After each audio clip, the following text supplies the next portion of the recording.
كيف ترى رفض محمد شريف في التجديد؟ هو مش رفض، كولر عايزه لازم يقعد، لازم يقعد، والا يبقى الاداره هي اللي بتجيب وتودي.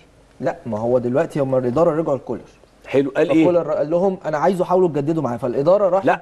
لا المدرب ملوش علاقه تجدد ولا لا انت ليك سنه، هتقضيها معايا.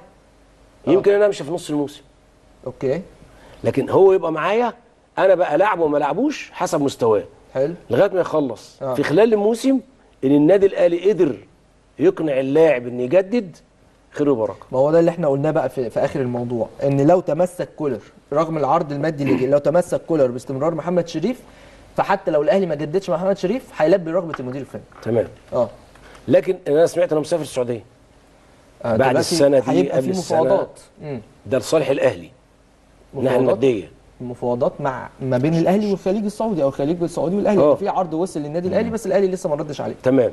مستني بقى موافقه كولر ولا شريف يوقع سنتين مثلا او 3؟ هم بيحاولوا ان هم يطلعوا شريف اعاره بس يجدد، او لو كولر وافق على مبدا البيع، طبعا في عرض رسمي مبلغ جيد فهيبيعوه. لو كولر تمسك رغم عدم نجاح الاهلي في تجديد عقد محمد شريف فهيستمر محمد شريف الموسم المتوقع في العقد. والله شوف، انا شخصيا ما بحبش الاعاره. ما تحبش الاعاره خالص. ليه بقى؟ يعني حتى لما ببقى ماسك فرقه وحد يجي لي اعاره ما بيلعبوش. والله يا ريت اقول لهم كده، يا ريت ترجعوه. لانك انت بتبني مش ليك، لغيرك. الاعاره دي يعني ما بتخلي اللاعب يعني استفاد من ناحيتين وممكن ما يديش اللي هو صح. تمام، المستوى اللي انت عايزه. لكن لو هو جد في انه مش هيجدد يبقى يلعب السنه دي وخلاص. كواحد من نجوم نادي الزمالك تتمنى ان محمد شريف يروح نادي الزمالك في يوم من الايام؟ لو الراجل محتاجه. طب هو كامكانيات وجهه نظرك؟ شوف، انا ليا حاجه ممكن مختلفه عن كل المدربين. ان انت هتيجي، انا اسف في اللفظ، هتيجي تركب معايا عندي يعني ولا لا؟ ممكن تكون في نادي انت ماشي فيه كويس قوي، حلو، فجاه تيجي نادي ثاني ما تشوفكش. لكن لما تيجي عندي وتشوف وتنسجم مع اللعيبه، اقدر اقول مستواك هتكمل ولا لا، او هتلعب قد ايه. تمام.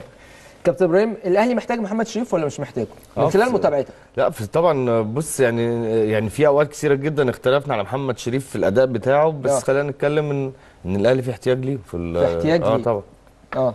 خصوصا كمان ان الاهلي عنده نقص عددي في المهاجم. فحتى لو مشيته مين بداله؟ هو الاهلي رجع صلاح محسن خلاص رسمي. هقولها تاني، ما صلاح محسن لعيب كويس وكل حاجه، وكان ليه تجربه قبل كده ما نجحش فيها مع النادي الاهلي. اللي انا قلت صح. يعني ومش كويس قوي في سيراميكا، مش كده؟ اي لعيب هيخرج من الاهلي هيخرج بره هيتالق، فده طبيعي لان هو خارج بره الضغط وبره الضغط الجماهيري وبره الضغط البطوله. فطبيعي انه هيظهر بشكل كويس. صلاح محسن من اللعيبه الكويسه بس مش في الاهلي. مش في الاهلي. ما هي تجربته ما نجحتش يعني، رغم ان هو قعد فتره كبيره جدا مع الاهلي بس ما عملش البصمه.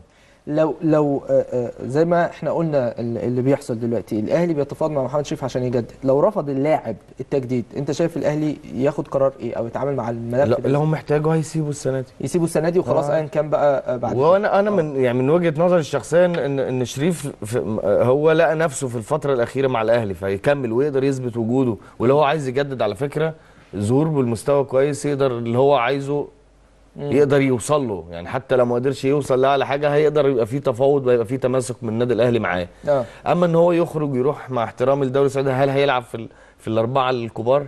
لا، ده هيلعب في نادي كامل الاحترام، نادي مع احترام يعني برضه يعني هتسيب الاهلي. ما هو بس اللي يسيب الاهلي يروح بس زي تجربه ازار. انا الحته الماديه خليني على جنب. البطولات بفلوس. البطولات بفلوس طبعا. ما في مع احترامي ناس كثيره جدا لعبت اهلي وزمالك ما خدوش بطولات. البطوله لوحدها بفلوس بعد ما بتبطل وبعد ما في حاجات كثيره جدا. ناحيه جماهيريه، حتى لما حد بيجي يقابلك بعد ما بتبطل بيفتكر لك اللي انت عملته، بيبص لك بصه ثانيه. صح. فما ينفعش تسيب الاهلي عشان اروح. وزي ما كابتن محمد صلاح قال كلمه حلوه قوي، كلمه اعاره دي هيروح هو بالنسبه له هي عارف انا اسف يعني هيقضيها.